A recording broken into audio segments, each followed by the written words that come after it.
द्वितीय स्कंद सप्तम अध्याय। आत्माओं का दर्शन, कर्म और मोक्ष का रहस्य। शौनक ऋषि सूत जी के चारों ओर बैठे थे। उनके मन में एक और प्रश्न उठा। शौनक बोले, हे सूत जी, अब हमें बताइए, जब मनुष्य मर जाता है तब उसकी आत्मा कहां जाती है? क्या उसे देखा जा सकता है? और क्या कोई जीवित व्यक्ति अपने प्रिय मृत जन का दर्शन कर सकता है?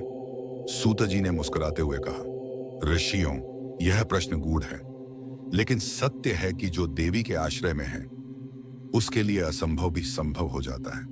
सुनो, एक धर्मप्रिय राजा था भानुदत्त। उसकी रानी सदाचारी और भक्त थी। एक दिन अकस्मात उसका पुत्र रोग से मर गया। राजा शोक में डूब गया। दिन रात वह केवल यही सोचता, कहां गया मेरा पुत्र? क्या वह दुखी है या प्रसन्न? उसने अपने गुरु से पूछा, गुरुदेव, क्या कोई उपाय है कि मैं अपने पुत्र को देख सकूं? गुरु बोले, हे राजन, केवल भक्ति और तप से ही आत्माओं का दर्शन संभव है। यदि तू मां भगवती की उपासना करे तो वह तेरे पुत्र को दर्शन कराने में समर्थ है। राजा ने तब संकल्प लिया, नवरात्र के 9 दिनों तक व्रत, जप और दीपदान करेगा। उसने पूरे मन से भगवती का ध्यान किया। हे जगदम्बे, मुझे अपने पुत्र का दर्शन दो, चाहे एक क्षण के लिए ही सही। 9वें दिन जब वह ध्यान में लीन था, मंदिर में एक दिव्य प्रकाश फैल गया।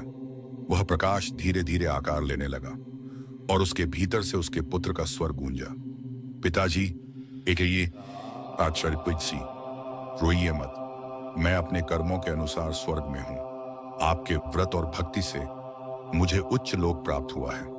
राजा ने विस्मित होकर देखा, उसके पुत्र का तेज आकाश में चमक रहा था। मां भगवती की मूर्ति से पुष्प झरने लगे।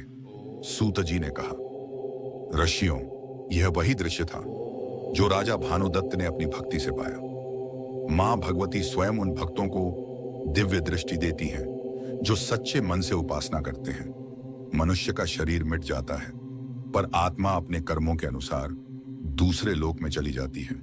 जो देवी की शरण में है उसे भटकना नहीं पड़ता। मृत्यु अंत नहीं, केवल परिवर्तन है। आत्मा अपने कर्मों का फल भोगती है। नवरात्र व्रत और नामस्मरण से हृदय इतना पवित्र हो जाता है कि मृत्युलोक और परलोक के भेद मिट जाते हैं।